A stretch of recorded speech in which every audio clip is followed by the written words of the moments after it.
Salut tout le monde, j'espère que vous allez bien. On se retrouve donc en ce dimanche matin pour ce petit débrief de cette dernière rencontre de pré-saison pour le Real Madrid. Le Real affrontait la Juventus cette nuit, donc du côté de Los Angeles. Pour rappel, hein, les amis, le prochain match pour les Merengues, ça sera un match de compétition officielle, Super Coupe d'Europe. Ça sera dans une dizaine de jours maintenant. Le Real affrontera l'Eintracht Francfort. Donc ce soir, en tout cas cette nuit, c'était la dernière répétition pour les hommes de Carlo Ancelotti face à la Juventus. Score final les amis, victoire pour le Real 2-0 avec un but sur penalty signé Karim Benzema. Penalty obtenu par Vinicius en première mi-temps et puis en seconde mi-temps, quelques minutes après avoir vu quasiment tout le 11 être changé et remplacé, puisque je crois qu'il y a eu 8 changements à la 65e minute, et bien Marco Asensio a marqué à la 69e sur un bon service de Jesus Valiero après un très très bon travail aussi d'Eden Hazard. De toute façon, si Valiero, je pense, se rate, l'arbitre aurait dû revenir à la faute sur Eden Hazard, et il me semble hein, que c'était un penalty, c'était une faute assez sérieuse. Si je me trompe pas, c'est Gleison Bremer hein, qui a fait du Gleison Bremer quoi. Il est allé à l'impact et c'était à mon avis penalty, mais voilà, Eden a délivré une très bonne passe à Valiero qui a pu offrir un très bon ballon à Asensio qui n'avait plus qu'à pousser le ballon au fond des buts. On a vu des choses assez intéressantes aujourd'hui, hein, les amis. On voit une équipe qui est en train de progresser déjà en termes de rythme et d'intensité. Ça, on l'a vu quasiment tout au long de la rencontre. Le Real a été supérieur à son adversaire, hein, on va pas se mentir ce soir. La Juve n'a pas beaucoup existé hein, face aux Merengues. Les Turinois n'ont quasiment pas d'occasion franche hein, ce soir. Thibaut Courtois n'a pas eu grand chose à faire. Pas mal d'intensité, pas mal de rythme. Alors oui, il y a encore du déchet, il y a encore voilà, des passes qui n'arrivent pas, à bon port, mais sincèrement des bonnes choses. Ce soir, c'est tout simplement l'évolution, hein, les amis, après les deux premiers matchs en l'espace d'une semaine. Eh bien, on a vu des choses beaucoup plus intéressantes ce soir. C'était très mitigé face au Barça, c'était mieux face au club américain, et ce soir c'était encore mieux face à la Juventus. Donc une victoire plutôt logique et convaincante des Merengues. On va regarder les amis quelques stats sur cette rencontre. Donc 2-0 on l'a dit pour les Merengues, avec la possession qui était entièrement madrilène, hein, 57-43 pour le Real. 13 tirs à 6, 4 tirs cadrés pour les Merengues, un petit tir cadré pour la Juventus hein, qui a été très inoffensive ce soir. Hein. Dusan Vlahovic n'a quasiment pas existé. Voilà, ils ont eu beaucoup de mal à installer tout simplement du danger dans la surface de réparation. Alors en première mi-temps, il y a eu des situations chaudes hein, pour la Juve, mais au final, ça n'aboutit pas sur une frappe ou quelque chose de dangereux pour Thibaut Courtois. Il y a eu des ballons un peu dangereux qui ont traîné dans la surface. Il y a eu peut-être la plus grosse opportunité, c'est cette tête de Gleison Bremer qui va visiblement en direction du but. Ça, on en est tous conscients. À mon avis, Thibaut Courtois est dessus, mais ce ballon, il est stoppé par Moïse Kean qui est au mauvais endroit, donc qui arrête la tête de Gleison Bremer. Voilà. Sinon, ils n'ont pas grand chose à se mettre sous les dents, hein, les Turinois ce soir. Au contraire des Merengues qui ont eu pas mal de situations et qui auraient pu, je pense en plus de ça, avoir beaucoup plus de situations parce qu'il y a eu pas mal d'opportunités qui ont été mal négociées offensivement en première mi-temps. Il y a eu des contre-attaques qui auraient pu se terminer au moins et à minima sur un tir. Ça ne s'est pas terminé sur un tir. Et en étant un petit peu plus efficace, je pense que le score peut être un peu plus lourd ce soir. Donc voilà, plutôt un match très intéressant du Real avec des choses assez positives à retenir de cette rencontre. On va évidemment jeter un coup d'œil, les amis, au 11 de Carlo Ancelotti. Alors, comme vous le savez, Carlo Ancelotti a utilisé donc cette nuit le 11 qui a tout simplement remporté la Ligue des Champions il y a quelques semaines face à Liverpool, et ça sera le même 11 face à l'Eintracht Francfort, à moins qu'il y ait des blessures, ce que l'on ne souhaite pas. Donc on avait évidemment Thibaut Courtois dans les buts. On retrouvait donc la charnière, les amis, David Alaba et Der Militao. Ferland Mendy côté gauche, Dani Carvajal côté droit.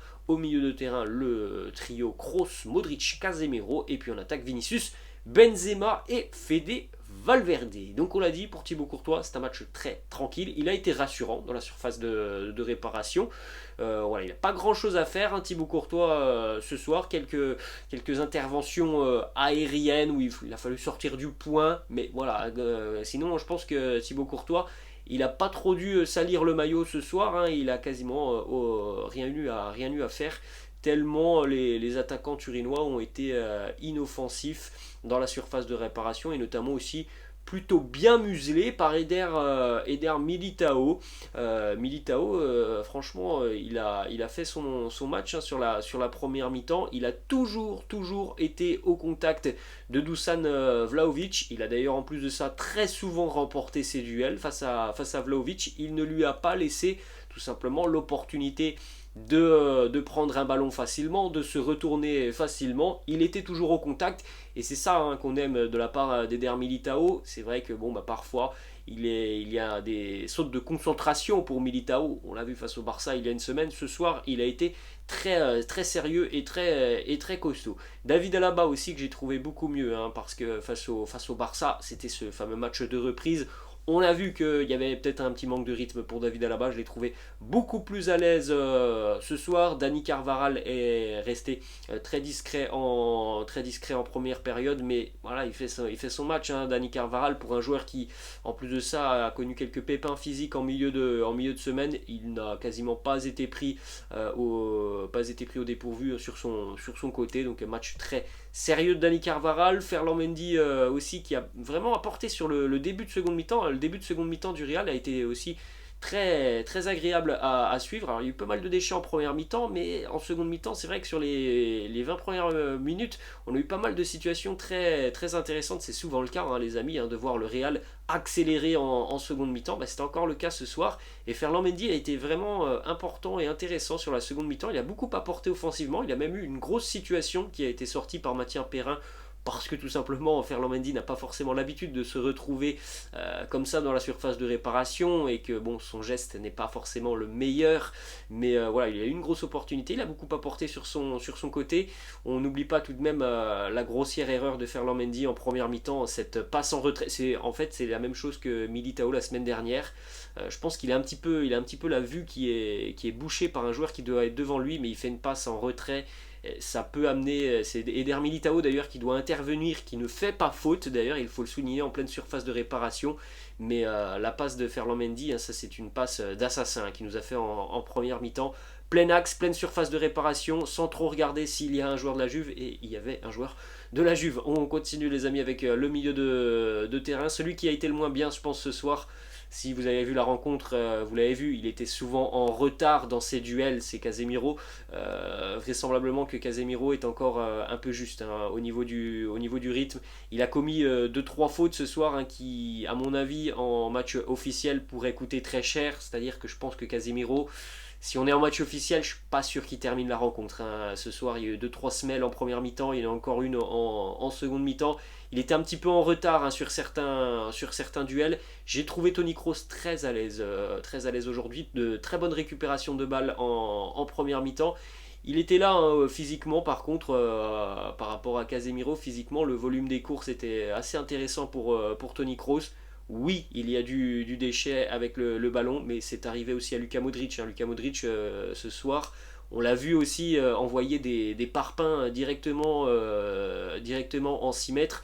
Donc oui, c'est la pré-saison, il y a évidemment du déchet technique, mais j'ai beaucoup aimé Toni Kroos et Luka Modric, qui lui aussi monte en puissance. Mais pour moi, celui qui m'a impressionné dans les trois là au milieu de terrain, c'est Toni Kroos. Alors que on l'a vu la saison passée, parfois c'était lui qui était le plus en difficulté. Ce soir, il me semble que physiquement, c'est celui qui est le plus à l'aise des trois. On termine, les amis, avec les attaquants. Donc Vinicius, pas mal de déchets, hein, pour Vini aujourd'hui. Il n'a pas toujours fait les bons choix, notamment en première période. Il y avait des opportunités de tirer où il ne tire pas, où il va s'entêter à rentrer dans la surface de réparation. Il y a des opportunités aussi de remiser avec Karim. Donc pas toujours les bons choix, mais c'est tout de même lui qui obtient le penalty en première mi-temps. il a beaucoup percuté. Après, on a connu un Vini un petit peu plus efficace, un petit peu plus intelligent dans ses choix. Karim a été très à l'aise ce soir. Karim a touché, je pense que Karim a touché énormément de ballons. Il a beaucoup dézonné comme à son habitude. On l'a beaucoup trouvé et comme d'habitude très juste. Kabenwebe, il marque sur ce penalty. Il y a une frappe magnifique aussi en seconde mi-temps, un enroulé du pied gauche. Un petit peu le style du but qu'il a mis face au club américain en milieu de semaine, mais là c'était du pied gauche et ça allait au fond des filets, ça allait dans le petit filet de Perrin qui est allé se déployer et se détendre vers son poteau pour enlever ce ballon. On l'a trouvé, il a beaucoup combiné Karim, donc voilà, un beau match pour le Nwebe. Fede Valverde qui a peut-être touché beaucoup moins de ballons que Vini et Karim Benzema. On l'a vu présent, on a vu voilà, faire l'ascenseur, Fede Valverde. Après, c'est vrai que en ce qui concerne le jeu purement avec le ballon, on n'a pas forcément beaucoup vu Fede percuter. Il a eu au final très peu de ballons ce soir. À noter, les amis, la bonne entrée de Antonio Rudiger qui est entré à la mi-temps. Le milieu de terrain qui était très à l'aise sur la seconde mi-temps, à partir de la 65e, comme on l'a dit.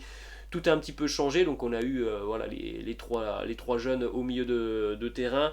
La bonne entrée de Eden Hazard, qui, on l'a dit au début de vidéo, c'est quasiment une passe D, la passe d'Eden pour Jesus Valero qui est remise pour Marco Asensio. Donc voilà, franchement, des bonnes choses ce soir. C'est de bon augure. Maintenant, ça va être le retour sur Madrid et la préparation du match face à l'Eintracht Francfort. Laissez-moi en commentaire, les amis, ce que vous avez pensé de cette rencontre. Si vous vous êtes réveillé tôt comme moi, je pense que vous n'avez pas été déçus parce que le match a été plutôt agréable avec beaucoup de rythme. Ça, c'était assez sympa parce que pour un match de pré-saison, franchement, le Real a mis pas mal de rythme. Même si en première période, il y a eu pas mal de déchets, on a vu beaucoup de situations, beaucoup d'envie d'aller de l'avant côté merengue. Alors, c'est pas toujours facile de se trouver. On a l'impression parfois que l'équipe, elle est quand même coupée en deux.